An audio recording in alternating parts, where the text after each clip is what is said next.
በስተመጨረሻም አስፈሪ ከሚመስለው ምሽት በኋላ የሁለት ሳምንት የተኩስ አቁም ተደርጓል። ኢራንም በአሸነፈናል ስሜት ደስታ ላይ ናቸው። የዓለም አቀፍ ማህበረሰብ የተሻለ አማራጭ ያለውን የተኩስ አቁም ሌሊቱን ሰምቷል። በዚህም መሰረት የሆርሙዝ መከፈት የሚያመጣውን የገበያ መረጋጋት ይዘንላችሁ የምንመጣ ይሆናል። እስከ መጨረሻ ይመልከቱ።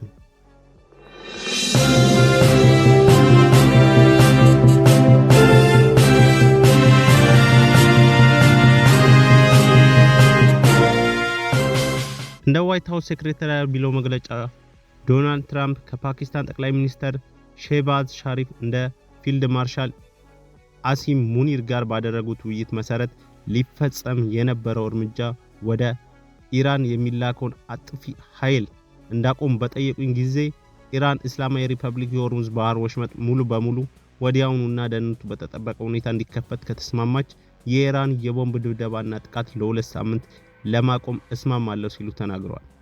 ይህ ድርብ ወገን የተኩስ አቁም ይሆናል። ይህን ለማድረግ ምክንያቱ ሁሉንም ወታደራዊ ዓላማዎች አሟልቷልና አልፈናል። ከኢራን ጋር የረጅም ጊዜ ሰላም በመካከለኛው ምስራቅ ሰላም ከተደረገው የመጨረሻ ስምምነት ጋር በጣም የራቀ ነው። ከኢራን 10 ነጥቦች ሐሳብ ተቀብለናልና ለመደራደር የሚያስችል ተግባራዊ መሰረት እንደሆነ እናምናለን ሲሉ ገልጸዋል። በዩናይትድ ስቴትስ እና በኢራን መካከል ሁሉም ማለት ይቻላል የተለያዩ የክርክር ነጥቦች ተስማምተዋል። ነገር ግን የሁለት ሳምንት ጊዜ ስምምነቱ እንዲጠናቀቅ ያስችላል። እንደ ፕሬዝዳንትና የመካከለኛው ምስራቅ ሀገሮች በመወከል ይህ የረጅም ጊዜ ችግር መፍትሄ ሊያገኝ መቃረቡ ክብር ነው። ለዚህም ጉዳይ ላደረጉልን ትኩረት እናመሰግናለን ብለዋል። በተያያዘ ኢራንም መግለጫ የሰጠች ሲሆን የኢራን ከአሜሪካ ጋር የተኩስ አቁም ስምምነት በተመለከተ የኢራን ጠቅላይ ብሔራዊ የጸጥታ ምክር ቤት ረቡዕ ዕለት የአሜሪካ ፕሬዝዳንት ዶናልድ ትራምፕ የሁለት ሳምንት የተኩስ አቁም ስምምነት የሚያረጋግጥ መግለጫ አውጥቷል።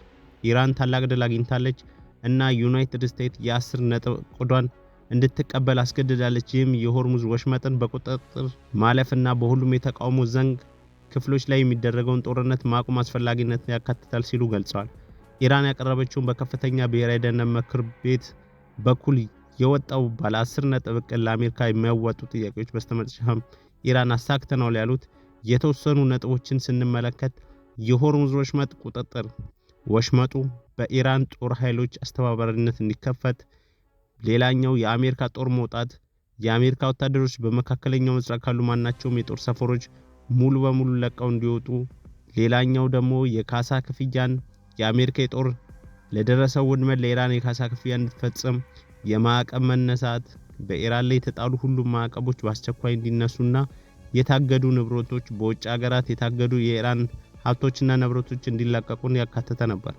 የፓኪስታን ጠቅላይ ሚኒስትር የዩናይትድ ስቴትስን የኢራን 10 ነጥቦች ዕቅድ ለድርድር መሰረት አድርጋ እንደተቀበለች ለኢራን አሳውቋል። በጠቅላይ መሪ ሞጅታባ ካሚኒ መሪነትና በጠቅላይ ብሔራዊ የጸጥታ ቤት ማጽደቅ መሰረት ኢራን የተኩስ አቁም ዝርዝሩን ለማጠናቀቅ በኢስላማባድ ከዩናይትድ ስቴትስ ጋር ድርድር ታካሂዳለች። ድርድሩ በአሜሪካ በኩል ሙሉ በሙሉ አለመተማመን አርብ ኤፕሪል 10 በኢስላማባድ ይጀምራልና የኢራን ከነዚህ ድርድሮች በሁለት ሳምንት ትመድባለች። ይህ ጊዜ በጋራ ስምምነት ሊራዘም ይችላል ሲሉ ገልጸዋል።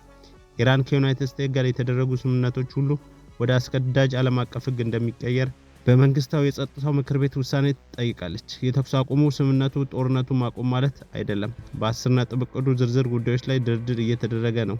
ሁሉም ኢራናውያን ከዩናይትድ ስቴትስ ጋር የድርድር ሂደቱ ማመንና መደገፍ አስፈላጊ ነው። ይህም በከፍተኛ መሪ በስርዓቱ ከፍተኛ ደረጃ ቁጥጥር ሲሉ ነበር የገለጹት። የዋይት ሃውስ ፕሬስ ጸሐፊ ካርሎት ሊቪት ማክሰኞ ዕለት በኤክስ ላይ እንደለጠፉት ፕሬዝዳንት ዶናልድ ትራምፕ እና የአሜሪካ ጦር ኃይሎች በ38 ቀናት ውስጥ ዋና ዋና ዓላማዎችን ማሳካትና ማለፍ ችለዋል ሲሉ ገልጸዋል። ዘመቻውን ለድርድር የሚውል ኃይል የፈጠረና የሆርሙዝ ወሽመጥ እንደገና እንዲከፈት የረዳ ድል ነው ሲሉ ገልጸውታል።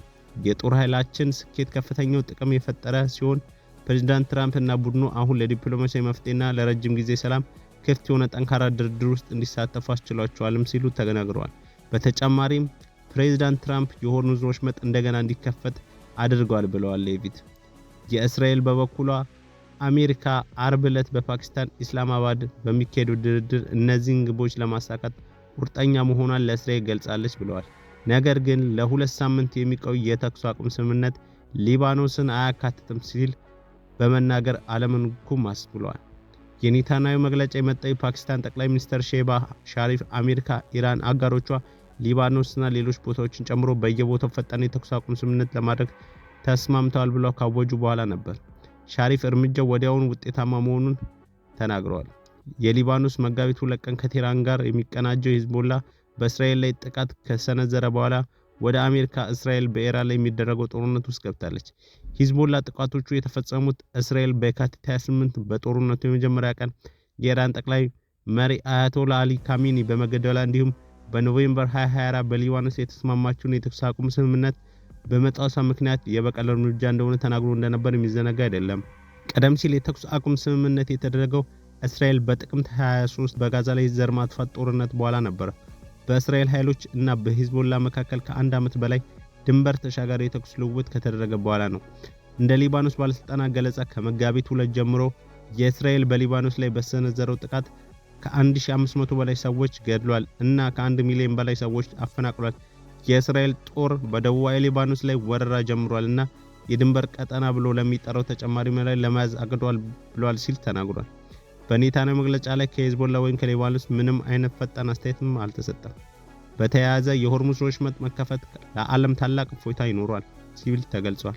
የሆርሙዝ ስትሬት በዓለም ላይ በጣም አስፈላጊ የባህር ወሽመጥ እንደሆነ በሰፊው ይታሰባል። ይህንን ጠባብ የውሃ መስመር ክፍት ማድረግ ለዓለም አቀፍ የኤነርጂ ደህንነትና ለኢኮኖሚ መረጋጋት ወሳኝ ነው።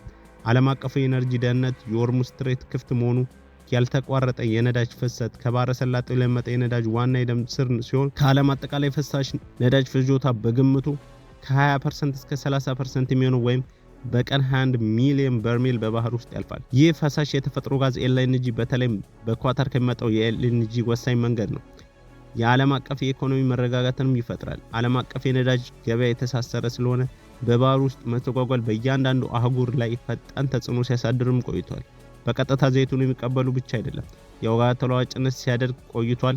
የነዳጁ ዋጋ ወዲያውኑ እንዲጨምር ሲያደርግ ቆይቷል። ይህም በኃይል ጥገኛ በሆኑ ሀገሮች ውስጥ ከፍተኛ የትራንስፖርት ወጪ፣ የዋጋ ግሽበት መጨመርና የኢኮኖሚ ውድቀት ከፋርሱ ባህረ ሰላጤ ጋር ለሚዋሰኑ ሀገሮች በባህር ወሽመጥ ከሌላው ዓለም ጋር የሚያገናኘው ዋና አገናኝ ነው።